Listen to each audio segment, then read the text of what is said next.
Shalom, shalom, shalom, shalom, haleluya, puji Tuhan, selamat pagi.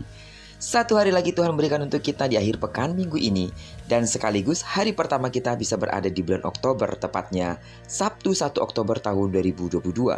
Sungguh, tidak terasa 30 hari kita bisa lewati dengan semua kejadian dan keadaannya.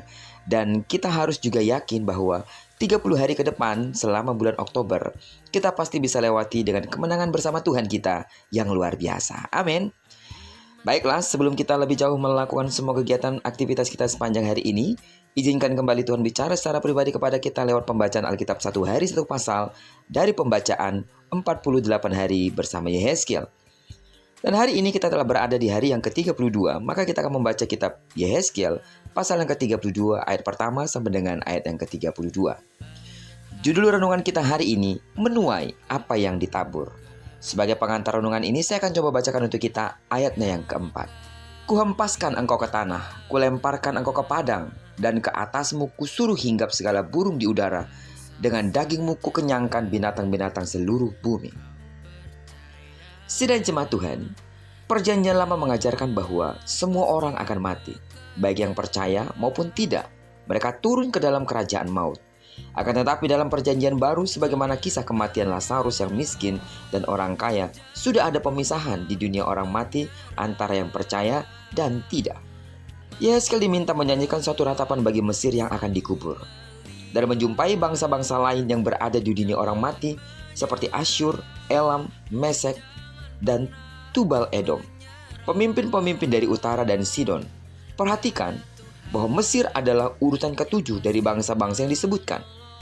Hal itu menyiratkan bahwa Mesir adalah klimaks dari bangsa-bangsa yang ada dalam dunia orang mati yang akan diratapi. Perhatikan juga penekanan pada kalimat orang-orang yang tidak bersunat. Pernyataan tidak bersunat harus dipahami secara teologis, yang berarti mereka bukan umat Allah. Sebelumnya bangsa-bangsa ini banyak menyebarkan ketakutan di dunia orang hidup. Sekarang mereka dibaringkan di dunia orang mati untuk menanggung noda kesalahan mereka. Betapapun hebat seorang raja atau sebuah kerajaan, pada akhirnya mereka harus menyerahkan kekuatannya dan masuk ke dalam dunia orang mati untuk dihakimi seturut perbuatan jahat mereka. Ini menjadi peringatan serius bagi kita. Pada akhirnya kita harus bertanggung jawab atas apa yang kita lakukan. Seperti kata Paulus dalam 2 Korintus 5:10, kita semua juga harus menghadap ke tahta pengadilan Kristus, supaya setiap orang memperoleh apa yang patut diterimanya sesuai dengan yang dilakukannya dalam hidupnya, baik ataupun jahat. Sidang jemaat Tuhan, seringkali orang fasik terlihat lebih hebat saat mereka hidup.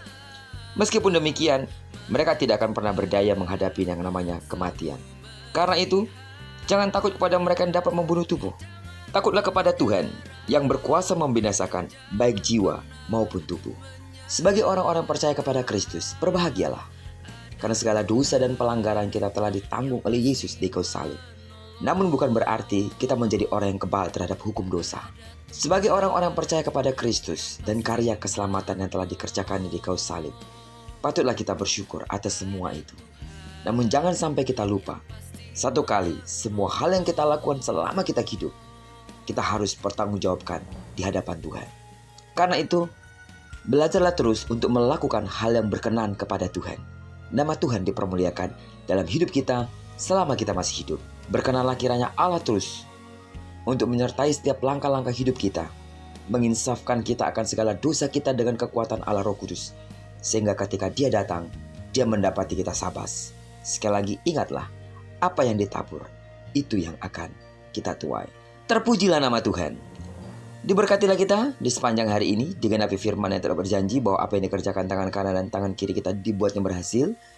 Kemanapun kaki kanan dan kaki kiri kita melangkah sepanjang hari ini, karena kita telah menyerahkan diri kita sepenuhnya ke dalam tangan Tuhan, di sana pasti kemuliaan Tuhan akan dinyatakan. Amin. Diberkatilah kita bersama dengan orang-orang yang kita kasihi, serta bersama dengan orang-orang yang kita cintai dimanapun mereka berada. Terpujilah nama Tuhan. Shalom.